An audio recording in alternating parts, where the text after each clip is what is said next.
یہ ضروری نہیں ہے کہ اب جو لوگ کہتے ہیں کہ ہم جاب کرتے ہیں 9 to 5 جاب کرتے ہیں، اس کے بعد کار میں کرتے ہیں، ہم تھک جاتے ہیں، ہمارے پاس نماز پڑھنے کا ٹائم نہیں رہتا. تو آپ کیا لوگ سمجھتے ہیں کہ جو پہلے 100 سال پہلے قبل، کیا 1000 سال پہلے قبل، کیا لوگ کماتے نہیں ہوں گے؟ کیا لوگوں کے پاس فرصت نہیں ہوگی کام کرنے کی؟ یا لوگ کماتے نہیں ہوں گے، ارن نہیں کرنے ہوں گے، ان کے پاس اپنے گھر نہیں ہوتے ہوں گے، بیوی بچے نہیں ہوتے ہوں گے، فیملی نہیں ہوتی ہوگی؟ سب کچھ ایسے کا ایسا ہی چلتا آ رہا ہے 1000 سال سے قبل. یہ ضروری نہیں ہے کہ انسان جو ہے ابھی صرف ابھی مصروف ہو گیا ہے، ابھی اس کی لگژری لائف پھنسا لی ہے. اصل میں ہم نے اپنے آپ کو خود ضرورت سے زیادہ ٹینس بنا دیا ہے، ضرورت سے زیادہ ڈپریشن کا شکار بنا دیا ہے، کیونکہ ہم نے اس لیول کو اچیو کرنا ہے جو ہمارے دوست کے پاس ہے. بتائیں اس لیول کو اچیو کرنا کیوں ضروری ہے؟ کیا آپ کے دوست نے اگر مثال ایک گھر بنا لیا ہے اور آپ کے پاس ایک چھوٹا اور معمولی گھر ہے، تو آپ اپنے اوپر یہ لاگو کیوں کر لیتے ہیں کہ آپ کو بھی اپنے دوست کے جیسا ہی اب گھر چاہیے؟ آپ لوگوں کی ظاہری زندگی کو دیکھتے ہیں، جب آپ لوگوں کے اندرونی مسائل یا اندرونی مسئلوں کو جب کھولیں گے تو آپ حیران رہ جائیں گے کہ آپ اللہ تعالیٰ کا شکر ادا کریں گے کہ اے اللہ، تو نے تو مجھے بہت سی چیزوں سے نوازا ہے. جب ہم لوگوں کو باہر سے دیکھتے ہیں تو ہم ان پہ وقت کرتے ہیں، اور جب ہم ان کو اندر سے ٹٹولتے ہیں تو ہم ان پر افسوس کرتے ہیں، کیونکہ بیرونی زندگی اندرونی زندگی سے خاصی مختلف ہوتی ہے. جو ہم باہر سے گھر بار، گاڑیاں، بنگلہ، سونا دیکھتے ہیں اور متاثر ہو جاتے ہیں، اندر سے وہ انسان کن کن مسئلوں کا شکار ہوتا ہے، کن کن پریشانیوں سے گزر رہا ہوتا ہے، کون سے ڈپریشن کے فیسز کو فیس کر رہا ہوتا ہے، یہ ہم جانتے ہی نہیں ہیں.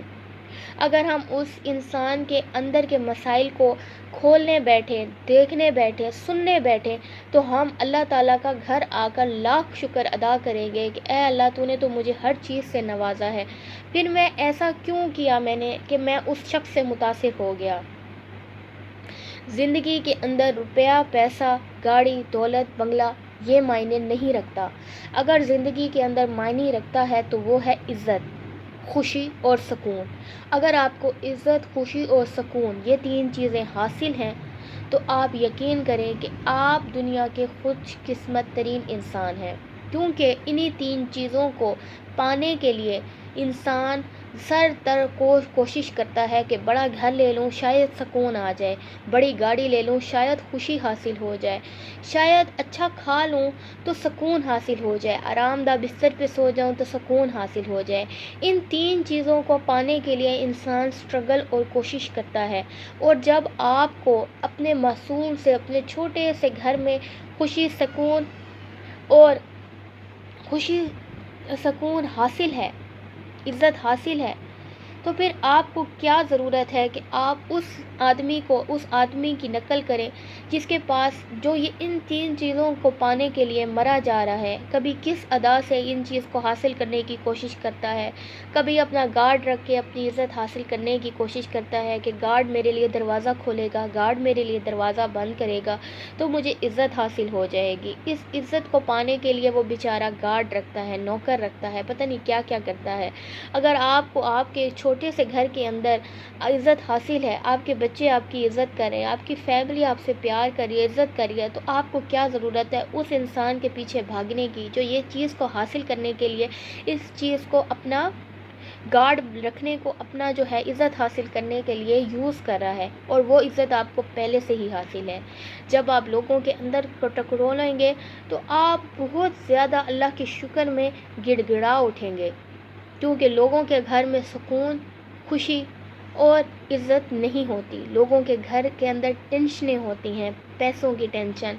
فلاں لینا ہے، فلاں خریدنا ہے، فلاں کام کرنا ہے، یہ لینا ہے، یہ دینا ہے. انہی چکروں کے اندر انسان ڈپریشن کا مریض ہو جاتا ہے. وہ اپنی ملی ہوئی اپنے آپ کو جو مل چکی ہے چیزیں، ان پر اگر شکر کرنا بیٹھ جائے اور کہے کہ یہ مجھے کافی ہیں، تو یقین کریں کہ اللہ تعالیٰ کا بھی خوش نصیب انسان بن جاتا ہے جو اللہ تعالیٰ کی خوشی کو حاصل کر لیتا ہے، اور اللہ اس کو پھر وہ چیزیں دیتا ہے جو اس نے سوچی بھی نہیں ہوتی کہ کبھی وہ اس کو اتنی آسانی کے ساتھ مل پائیں گی۔ جب ہم کسی شخص کے گھر گاڑی سے متاثر ہو کر یا کسی دوسرے شخص کی چیزوں سے متاثر ہو کر آ جاتے ہیں اپنے گھر کے اندر، تو ہم اپنے جسم کے اندر اپنے آگ لگا دیتے ہیں، ایک آگ کی تیلی لگا دیتے ہیں، جو آگ کی تیلی انسان کو غصہ کرنے پر، پریشان ہونے پر، گالیاں دینے پر، غصہ اپنا کسی دوسرے پر نکالنے کے لیے فوکس کرتی ہے کہ یہ جو ہمارے اندر اب یہ جو بغض اور حسد کی جو آگ بھڑک رہی ہے، وہ آگ آپ کے اپنے گھر کو جلا دیتی ہے، لیکن شروعات آپ کے اپنے جسم سے ہوتی ہے۔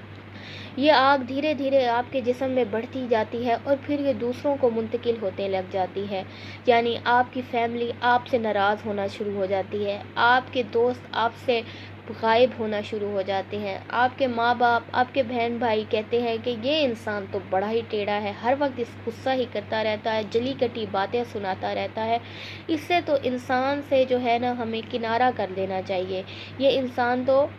بڑا ہی مطلبی ہے، بڑا ہی تیز مزاج کا ہے۔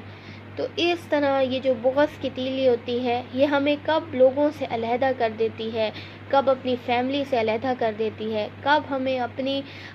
آپ، اپنے جسم، اپنا سکون، خوشیوں کو برباد کر دیتی ہے، ہمیں پتہ ہی نہیں چلتا۔ ہم آہستہ آہستہ اس ڈپریشن کی تیلی کے اندر اتنا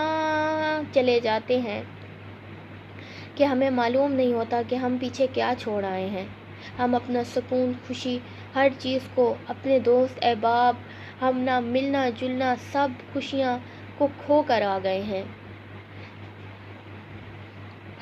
لیکن کافی عرصہ گزر جانے کے بعد، کافی وقت گزر جانے کے بعد بس انسان کو محسوس ہوتا ہے کہ وہ تو ایک غلطی کے اوپر تھا۔ اب کچھ ہی لوگ ایسے خوش قسمت ہوتے ہیں کہ ان کو یہ غلطی دہرانے کا وقت مل جاتا ہے، اور بعض سے لوگ تو اس غلطی کو سدھار ہی نہیں سکتے، وہ تو اپنی غلطیوں پر پسماندہ ہو کر مزید رنج کے اندر چلے جاتے ہیں۔ بعض لوگ ہوتے ہیں جو اپنے آپ کو ریکور کرتے ہیں، واپس سے اپنی جو زندگی ہے اس کے اندر واپس زندگی کے اندر جاتے ہیں، واپس خوشیاں منانا شروع کرتے ہیں، واپس اللہ کا شکر ادا کرتے ہیں، واپس لوگوں کے اندر گھلنا ملنا، ہنسنا بولنا کھیلنا شروع کرتے ہیں۔ بعض لوگ تو ڈپریشن کے اندر ہی مر جاتے ہیں، لیکن وہ پھر بھی خوش قسمت انسان ہے جو اپنے آپ کو سدھارنے کے لیے کوشش کرتا ہے، وہ پھر بھی خوش قسمت انسان ہے جو چیزوں کو سدھارنے کے لیے کوشش کرتا ہے، کیونکہ جب انسان برائی کر رہا ہوتا ہے یا برائی کرنے میں مصروف ہوتا ہے تو اس کو یہ اندازہ نہیں ہوتا کہ وہ غلط ہے، وہ برا کر رہا ہے، وہ کسی غلطی پر ہے۔ یہ اندازہ اس کو بہت دیر بعد، کافی وقت کے بعد پتہ چلتا ہے کہ وہ غلطی پر تھا۔ جیسے ایک مثال ہے کہ جب کوئی چوری کر رہا ہوتا ہے تو وہ کافی جلدی میں ہوتا ہے کہ میں فلاں چیز سمیٹوں اور یہاں سے نکلوں، لیکن جب وہ پولیس کے ہاتھوں پکڑا جاتا ہے، جب جیل میں بند کر دیا جاتا ہے، تو تب سب سے پہلے جب اس سے سوال ہوتا ہے کہ بتا تو نے ایسا کیوں کیا، تو وہ کہتا ہے کہ میں اپنے بیوی بچوں کی خاطر یہ کام کیا، میں نے ان کی خوشیوں کی خاطر یہ کام کیا، میں نے ان کی سہولت کی خاطر یہ کام کیا، اور آج میں اپنے کام کے اوپر بڑا ہی شرمندہ ہوں، کاش میں ایسا نہ کرتا، کاش میں نے چوری نہ کی ہوتی، کاش میں نے یہ جو غبن ہے وہ نہ کیا ہوتا۔ لیکن اب فائدہ کیا، اب تو پھانسی کا بندہ تیار ہے، تو آخرت میں بھی یہی ہوگا، سیم چیز ایسے ہوگی۔ ابھی ہم جلدی گناہ کر رہے ہیں کہ کوئی ہمیں دیکھ نہ لے، جلدی ہم برائیاں کر رہے ہیں کوئی ہمیں دیکھ نہ لے، ہمارے عقل، ہماری سمجھ یہ سمجھنے سے قاصر ہے کہ ہم برائی کر رہے ہیں، لیکن جب یوم آخرت آئے گی، پلڑے تلیں گے، تو انسان اللہ تعالیٰ کے سامنے یہی جواب دے سکتا ہوگا کہ میں نے اپنے بچوں کی خوشی کی خاطر، اپنے سکون کی خاطر یہ غلطیاں کی، اپنی خوشی کی خاطر گناہ کیے، غلطیاں کی، میں نہیں جانتا تھا کہ مجھے اتنا گناہوں کے اندر میں دلدل میں پھنستا جاؤں گا، لیکن پھر کیا فائدہ، پھر تو فرشتے آئیں گے اور وہ انسان کو گھسیٹتے ہوئے جہنم میں لے جائیں گے اور کہیں گے کہ اب تیرا ٹھکانہ جہنم ہے، اب تیرے عملوں کا یہی سزا ہے جہنم۔ پھر بتائیں کیا جن لوگوں کے لیے آپ نے چوری کی، چکاری کی، غبن کیا، لوٹ مار کی، وہ کیا لوگ آپ کو بچانے آئیں گے؟ کیا وہ اس دن آپ کو کہیں گے کہ میرے بابا کو، میرے شوہر کو، میرے بیٹے کو، میرے بھائی کو، میری بہن کو نہ لے کر جائیں جنت تو جہنم میں، اس کی جگہ مجھے لے جائیں، اس کو معاف کر دیں، اس کی جگہ مجھے لے جائیں؟ تو یاد رکھیں کہ آخرت والے دن کوئی جان کسی دوسری جان کو نہ پہچانتی ہوگی، نہ جانتی ہوگی۔ ماں کا چھوٹا جو بچہ ہوتا ہے، دودھ پینے والا بچہ، وہ اس کو بھی پہچاننے سے انکار کر دے گی۔ ایک ماں جو کہ اپنے بچے کے لیے سارا دن کھڑی رہتی ہے، ساری رات ایک پاؤں پہ کھڑی رہتی ہے، اس کی ایک چیخ پہ، اس کی ایک آواز پہ حاضر ہو جاتی ہے، وہ ماں قیامت کے دن کہے گی کہ میرا اس سے کوئی سروکار نہیں، مجھے اپنی جان پیاری ہے، مجھے اپنے عمل پیارے ہیں، میں اپنے نیک عمل اپنے پاس رکھوں گی۔ تو وہ نیک عمل کسی اپنے اولاد تک کو نہ دینا چاہے گی، کیونکہ اس کو پتہ ہوگا آگے دل دہلا دینے والی آگ ہے، جس میں جانا تو ایسے ہے جیسے ختم ہو جانا۔ اگر آپ سمجھتے ہیں کہ جہنم میں جانے سے یا جہنم میں ڈال دینے سے آپ فوت ہو جائیں گے، مر جائیں گے، یا جہنم میں جس وقت آپ ڈالے جائیں گے تو آپ کی روح ختم ہو جائے گی، تو وہاں تو روح ہوگی، لیکن وہ روح ہمیشہ قائم رہنے والی ہوگی۔ آپ آگ میں ڈالے تو جائیں گے، ہم لوگ آگ میں ڈالے تو جائیں گے، لیکن ہمیں موت نہیں آئے گی، ہماری آنکھ بند نہیں ہوگی۔ یا اگر کوئی انسان کو گولی لگتی ہے تو وہ اس کا درد سہنے کے بعد مر جاتا ہے اور اس درد کو چھٹکارا مل جاتا ہے۔ ہارٹ اٹیک سے کوئی مرتا ہے، ہارٹ اٹیک کا درد سہنے کے بعد مر جاتا ہے، اس درد سے چھٹکارا حاصل ہو جاتا ہے۔ لیکن جہنم میں ایسی آگ ہوگی، ایسی آگ ہوگی جس کے اندر ہم جائیں گے تو ہمیں موت نہیں آئے گی، ہمیں موت نہیں آئے گی، ہمیں وہاں اس درد کو، اس آگ کو فیس کرنا ہوگا، سہنا ہوگا کئی سال، کیونکہ وہاں موت نہیں ہے، وہاں پہ امر کی زندگی ہے، ہمیشہ قائم رہنے والی زندگی ہے۔ جنتیوں کے لیے جو جنت کی زندگی ہے وہ اس میں ہمیشہ رہیں گے، کیونکہ موت دنیا میں ہے، آخرت میں موت نہیں ہے۔ یہاں پہ فلسطین کے بچے اگر بوم بلاسٹنگ سے مرتے ہیں تو ان کو کچھ درد ہے، کچھ 5 منٹ کا یا 1 2 3 منٹ کا بوم بلاسٹ سے درد ہوا، چیتھڑے اڑے اور وہ مر گئے، ختم ہو گئے، ان کو درد سے چھٹکارا مل گیا۔ لیکن سوچیں جو آخرت کا درد ہوگا وہ کیسا درد ہوگا جس سے آپ چھٹکارا حاصل نہیں کر پائیں گے۔ موت درد سے چھٹکارا ہے، اذیت سے چھٹکارا ہے، تکلیف سے چھٹکارا ہے، لیکن آخرت میں چھٹکارا حاصل نہیں ہوگا۔ کیسے آپ برداشت کر سکیں گے اس آگ کو؟ یہاں ہمیں ایک ماچس کی تیلی ہمارے ہاتھ کو لگ جائے تو ہم چیخ اٹھتے ہیں کہ ہائے آگ لگ گئی، ہائے درد ہو گیا، ہلکا سا چھالا نہیں برداشت کر سکتے، وہاں اتنی آگ کو کیسے فیس کریں گے؟ ہر برائی کرنے سے پہلے، ہر برا عمل کرنے سے پہلے، ہر چوری، غیبت، برائی اور جتنی دنیا کی برائیاں ہیں وہ سب معلوم ہیں کہ کون کون سی برائیاں ہیں، ہر کسی کو معلوم ہے کہ کون کون سی برائیوں کے اندر ہے، ہر کسی کو معلوم ہے۔ وہ جب برائیاں ہیں، وہ برائیاں کرنے سے پہلے کیوں نہیں سوچ لیتے کہ ہم اس آگ کو کیسے فیس کریں گے، جس کے اندر چھٹکارا نہیں ہے، جس کے اندر موت نہیں ہے، جس کے اندر درد کو ختم کرنے کے لیے کوئی چیز نہیں ہے، سہنے کے لیے درد ہے۔ پھر ہم ویسے کام کیوں نہ کریں جو اللہ کو پسند ہیں، ہم ویسے کیوں نہ ہو جائیں جیسے ہم اللہ کو پسند ہیں۔ ہمیں فائدے ہی فائدے ہیں، اللہ تعالیٰ کا جو فائدہ ہے، اللہ تعالیٰ کا جو پاتھ ہے، اللہ تعالیٰ کا جو راستہ ہے، اس پر چلنا صرف دنیا کے لیے تو نہیں ترقی، اس میں صرف آخرت میں تو ترقی نہیں ہے، صرف جنت آخرت کے لیے تو نہیں ہے، وہ زمین کو بھی جنت بنا دیتا ہے، وہ ہمارے گھر کو جنت بنا دیتا ہے، نیک عمل ہمارے گھر کو جنت بنا دیتے ہیں۔ ہمارے فیملی میں جنت، سکون، خوشیاں قائم کر دیتے ہیں نیک عمل، اور برے عمل نہ صرف آخرت میں آگ رکھتے ہیں بلکہ گھروں کو برباد کر دیتے ہیں، سکون کو برباد کر دیتے ہیں۔ یہ ہمارے یہی برے عمل ہوتے ہیں جو ہمارے گھروں کو برباد کر دیتے ہیں، ہمارے سکون، خوشیاں، ہر چیز کو برباد کر دیتے ہیں۔ ہماری آخرت بھی برباد ہو جاتی ہے، ہماری دنیا بھی برباد ہو جاتی ہے۔ برے عمل صرف اوپر نہیں ہے، برے عمل تو ہماری زندگی زمین میں بھی فساد ہے،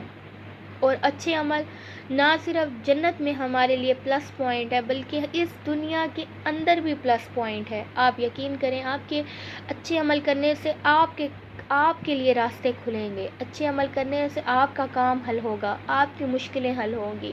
آپ خود بخود ایک ایسے پاتھ کی طرف چلنا شروع کر دیں گے جو کہ منزل ہے، جو ترقی کی منزل ہے، وہ ترقی آپ کو ہاتھوں ہاتھ مل جائے گی، بیٹھے بٹھائے مل جائے گی۔ آپ اچھا عمل کر کے تو دیکھیں، اگر آپ ایک اچھا عمل کریں گے آپ کے ساتھ 10 اچھائیاں ہوں گی، آپ ایک برا عمل کریں گے آپ کے ساتھ 10 برائیاں ہوں گی۔ تو بتائیں کون سا سودا اچھا، کون سا سودا اچھا؟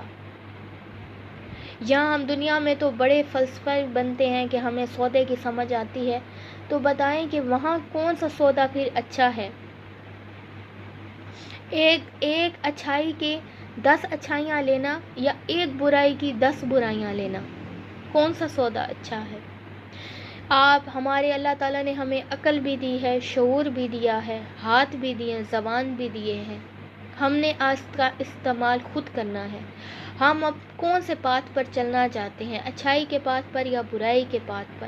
یہ پاتھ ہم نے سلیکٹ خود کرنا ہے۔ ہمیں اپنا اندر شعور کو بیدار کرنا ہے اور کہنا ہے کہ اٹھ اور وہ چیز سلیکٹ کریں اپنے شعور کے مطابق جو آپ کو ٹھیک لگتی ہے، جو آپ کو پسند آتی ہے۔